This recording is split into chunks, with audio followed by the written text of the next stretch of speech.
Welcome. Today I want to talk to you about an area that I think is so important. That is temptation. Temptation. Jesus included even the Lord's Prayer. Lead us not into temptation, but deliver us from the evil one.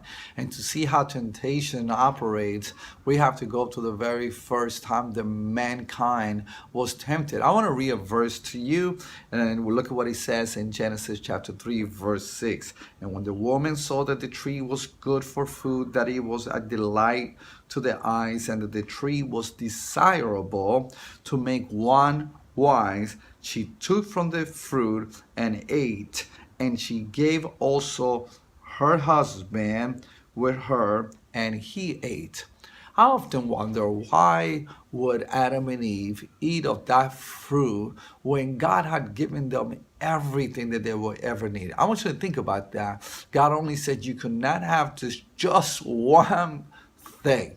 By the way, I know what you're thinking, man. If it was me, I would have never taken it. Well, Adam, which means mankind, represents what we would have done. So the reality is that he really represents what we have done in his situation. But here's what I want you to realize: the reason I believe that Adam and Eve took it, and the reason why we keep taking at times the unforbidden fruit, whatever that is. It might be a sexual sin, it might be something related to materialism, something related to relationship, whatever it is, whatever sin in our lives that the enemy is trying to tempt us with, is that I believe that it is Adam and Eve were trying to take control over making a decision what's right and wrong. Did you get that?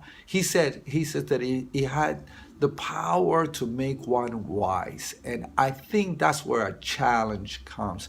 A challenge comes when we start wanting to determine what's right and wrong.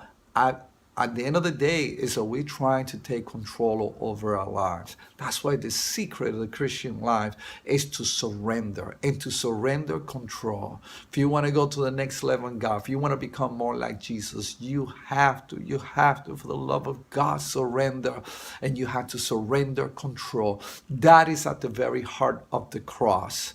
The first tree they ate of, oh, may you eat of the second tree, and that is the cross of Calvary. When Jesus put forth his hands and he stretched them, he gave up control. Imagine the Son of the living God gave us the perfect picture of a surrender life. May you surrender today control over the Master and eat of the true fruit that is found in eternal life and delight in the presence of God. May God bless you.